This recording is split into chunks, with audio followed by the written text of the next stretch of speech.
In today's video, I'm going to be going over the 5 biggest problems that you will have working with wholesale suppliers that dropship.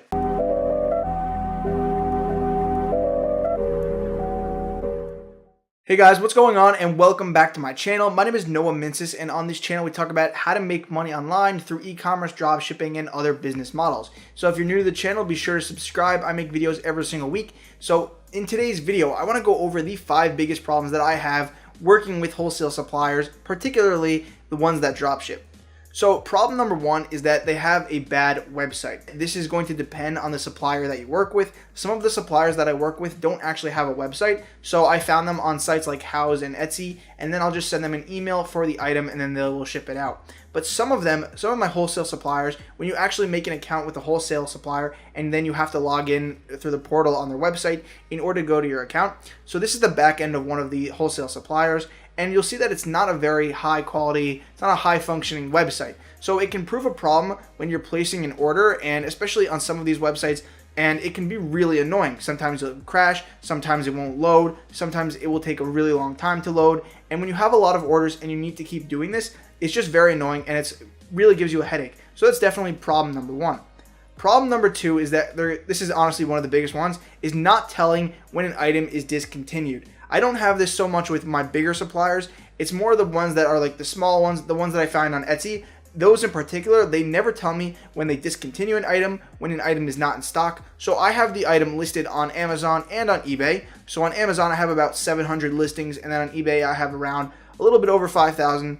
And when I'm dealing with that many products, it's really hard to keep track and to just go ahead and message each supplier asking for a inventory list, asking for a price list. And when you're dealing with this many suppliers and this many products, it gets really hard. Sometimes I have an order placed and then I check with the supplier and they don't actually have the item in stock. Now, I get a lot of questions about how I'm going to resolve this. So the way that I resolve this is that I will ask the customer if they would like to wait for the item to be available. Typically, that's going to be about in a week. Sometimes it could be 5 days, 3 days, whatever it is. I will ask them if they will wait. Other times, I will ask them if they will want a similar item. So if those two options don't work, then you can always ask them other questions. Maybe they'll want a different product. So if they don't want that, then you can always ask them to just cancel the order.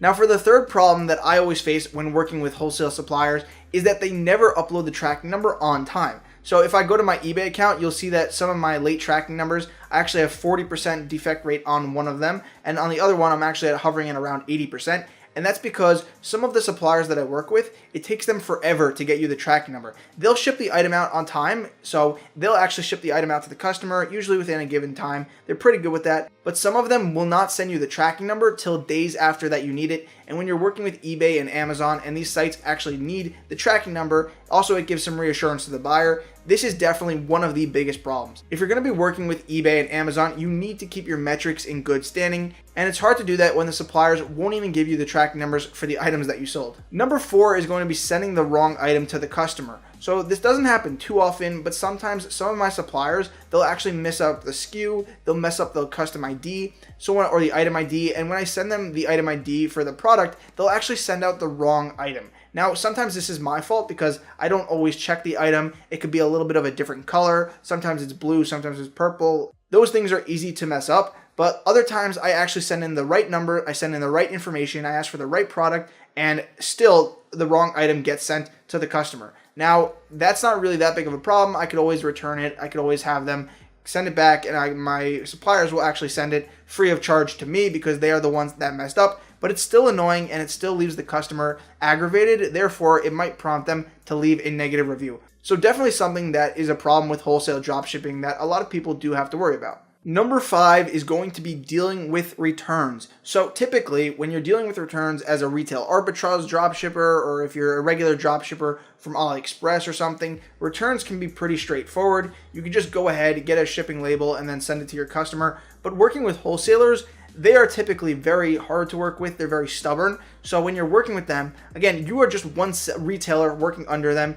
And they could have several hundred retailers working for them depending on how big the business is. So when you have a return, sometimes they'll charge you a restocking fee. That means that they'll actually charge you to have the item shipped back if it's not their fault. So if the item arrived damaged or if they sent the wrong item, then they will take fault for that and they will actually pay for the shipping. But other times they will charge you a restocking fee and you will have to pay for the shipping for the item to be returned. Now, to combat this, I actually do charge a restocking fee on both eBay and on Amazon when a customer wants to return an item that is not my fault, but it's still annoying. So that's 5 problems that I face when working with wholesalers. I hope that you guys enjoyed this video. I hope that you were able to find some value out of it. If you did enjoy the video, be sure to give it a thumbs up. I make videos every single week that talk about e-commerce, dropshipping, how to make money online, and who doesn't like to make money online. So be sure to subscribe. I'll see you guys in the next video. Peace.